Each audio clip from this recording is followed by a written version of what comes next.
বিলাসীপাৰাৰ বেলতলিত আম আদমি পাৰ্টিৰ আদৰণি সভা আৰু যোগদান পৰ্ব কাৰ্যসূচী অনুষ্ঠিত। ধুবুৰী জিলা কমিটিৰ সভাপতি অধিবক্তা মমিনুল ইছলামৰ নেতৃত্বত এই আদৰণি সভা আৰু যোগদান পৰ্ব কাৰ্যসূচী অনুষ্ঠিত হয়। সভাখনত প্ৰায় 2 শতাধিক পুৰুষ মহিলাই আম আদমি পাৰ্টিত যোগদান কৰে। উল্লেখ্য যে আম আদমি পাৰ্টিৰ অসম ৰাজ্যিক নৱনিযুক্তি সভাপতি মনোজ থানৰক জাপি আৰু ফুলাম গামোচাৰে উষ্ম আদৰণি জনায়।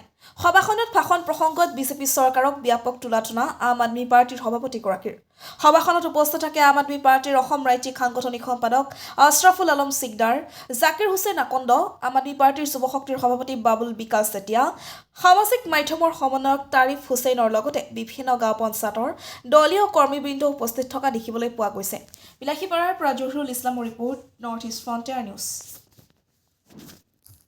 এইবোৰ মানে ইউডিএফ আৰু কংগ্ৰেছৰ মানুহ আব্দুল সত্তাৰ কহিমা খাতুন, সেলিমা খাতুন, ৰমিসা বিবি, দিল নৱাজ।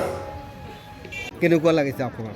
মই যথেষ্ট ভাল লাগিছে মোৰ আৰু বহুত এটা আত্মবিশ্বাস বাঢ়িছে মোৰ, কাৰণ মোৰ কাৰণে এটা নতুন অঞ্চল। মই ইয়াত আগতে ৰাজনৈতিক কাৰণ লৈ কেতিয়াও অহা নাছিলোঁ, প্ৰথমবাৰ আহিছোঁ আৰু যি ধৰণৰ ৰাইজৰ মই ৰেছপন্স দেখিছোঁ, যি ধৰণে ৰাইজে স্বতঃস্ফূৰ্তভাৱে ওলাই আহিছে আম আদমি পাৰ্টি বুলি কৈ, এনেকুৱা নহয় যে আজি প্ৰথমবাৰ বুজাব লগা হৈছে আম আদমি পাৰ্টি কি পাৰ্টি হয়। তেওঁলোকে আগৰ পৰাই জানে, নিজে ওলাই আহিছে আৰু এই ৰাইজসকল যে আমাক যোগ দিছে আম আদমি পাৰ্টিটো আগবঢ়াই লৈ যাবৰ কাৰণে মোৰ আত্মবিশ্বাস বাঢ়িছে, আমাৰ চবৰে বাঢ়িছে। আৰু আগন্তুক গাঁও পঞ্চায়ত নিৰ্বাচনত ধুবুৰী জিলাত বিলাসীপাৰা এই অঞ্চলটোত আমি এটা ভাল ফলাফল দেখুৱাব পাৰিম, সেয়া স্পষ্ট 2026 চনত। কাৰণ আম আদমি পাৰ্টিৰ যিটো ঢেউ আহি আছে সেইটো চব সমগ্ৰ অসমবাসী ৰাইজে বুজি পাইছে। অসমবাসী ৰাইজে বুজি পাইছে যে 10 বছৰ বিজেপিয়ে আমাৰ ওপৰত অত্যাচাৰ চলালে, কংগ্ৰেছক আমি 50 বছৰতকৈ বেছি শাসনকাল দিলোঁ। আজিৰ দিনত কংগ্ৰেছৰ বিধায়কো আছে, ইউডিএফৰ বিধায়কো আছে, কিন্তু আমাৰ যেতিয়া ৰাইজৰ ঘৰ ভাঙিছে কোনো মাত মাতা নাই, আৰু ৰাইজৰ ওপৰত যেতিয়া অত্যাচাৰ চলি আছে কোনো এজন বিধায়কে মাত মাতা নাই।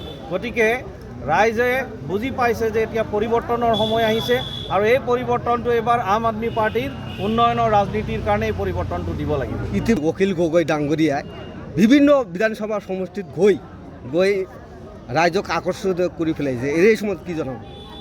নহয়, তেখেতক আমি ৱেলকাম জনাম বাৰু। তেখেতৰ নিজৰ এটা ৰাজনৈতিক দলৰ মুৰব্বী হয়, তেখেতৰো অধিকাৰ আছে বিভিন্ন জেগাত গৈ মেলি নিজৰ দলৰ প্ৰচাৰ কৰিবৰ কাৰণে। তেখেতক ৰাইজে যদি গ্ৰহণ কৰে আমিও সেইটো গ্ৰহণ কৰিব লাগিব, কিন্তু তেখেতৰ যিটো দলৰ নীতি আদৰ্শ সেইটো ৰাইজে বুজিব পাৰিব লাগিব। আম আদমি পাৰ্টিৰো দলৰ যিখিনি নীতি আদৰ্শ এইখিনিও ৰাইজে বুজি পাব লাগিব আৰু শেষত ৰাইজে এটা সিদ্ধান্ত ল'ব লাগিব। যিহেতু ৰাইজে পৰিৱৰ্তন বিচাৰি আছে, পৰিৱৰ্তনটো কংগ্ৰেছৰ পৰা লাগে, পৰিৱৰ্তনটো বিজেপিৰ পৰা লাগে, কিন্তু পৰিৱৰ্তনটো কোনপিনে যাব সেইটো কিন্তু ৰাইজে বিবেচনা কৰিব। মোৰ বিশ্বাস আমাৰ যিজন নেতা আছে অৰবিন্দ কেজৰিৱাল ডাঙৰীয়া আছে, তেখেতে যি ধৰণে গোটেই ভাৰতবৰ্ষত এই দুৰ্নীতি অত্যাচাৰৰ বিৰুদ্ধে যুঁজি আছে, আমাৰ দৃঢ় বিশ্বাস যে ভাৰতৰ নেক্সট প্ৰধানমন্ত্ৰীজনেই অৰবিন্দ কেজৰিৱাল ডাঙৰীয়া হ'ব। চাউল কৈছে, যোনটো চাউল আজি 20 টকা নাছিল এতিয়া 40 টকা পাৰ হৈ গ'ল, এইটো আপোনালোকে চবেই জানে। গতিকে আমাক হৈছে কি, আমাক আঁচনি দিছে, কিন্তু তাৰ বিপৰীতে আমাৰ পৰা 10 গুণ বেছি আমাৰ পৰা উলিয়াই লৈছে। আমি পঞ্চায়ত নিৰ্বাচনক লক্ষ্য কৰি ইতিমধ্যে আমাৰ ধুবুৰী জিলাৰ অন্তৰ্গত বিলাসীপাৰা আৰু বীৰসিং জৰুৱা সমষ্টি আমি গঠন কৰিলোঁ আৰু ইতিমধ্যে আমাৰ গৌৰীপুৰ, গোলকগঞ্জ আৰু ধুবুৰী বিধানসভা সমষ্টিৰ সমষ্টি কমিটি ইতিমধ্যে আমাৰ ৰেডি, 2-4 দিনৰ ভিতৰত হৈ যাব। তাৰ উপৰিও প্ৰতিটো চুকে কোণে গাঁও পঞ্চায়তে ৱাৰ্ডে কাম কৰাৰ কাৰণে আমাৰ ৱাৰ্কাৰখিনি লাগি আছে। আমি আশাবাদী আগন্তুক পঞ্চায়ত নিৰ্বাচনত আম আদমি পাৰ্টিয়ে অন্য ৰাজনৈতিক দলৰ তুলনাত ভাল ৰিজাল্ট দেখুৱাবলৈ সক্ষম হ'ব।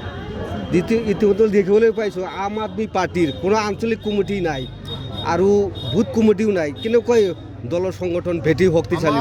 আম আদমি পাৰ্টিৰ ইয়াৰ আগতে আঞ্চলিক কমিটি আছিলে, কিন্তু আমাৰ যেতিয়া ষ্টেট কমিটি ভংগ হৈ গ'ল, ডিষ্ট্ৰিক্ট কমিটি ভংগ হৈছে, অট'মেটিকেলি আমাৰ আঞ্চলিকবোৰো ভাঙি গৈছে। সেই আঞ্চলিকবোৰে এতিয়া আমি ৰিচাবল কৰি নতুনকৈ বনোৱাৰ কাৰণে পৰিস্থিতি আমাৰ ইতিমধ্যে প্ৰায় কমপ্লিট। আমি আঞ্চলিকবোৰ অতি সোনকালে আমি গঠন কৰিবলৈ সক্ষম হ'ম।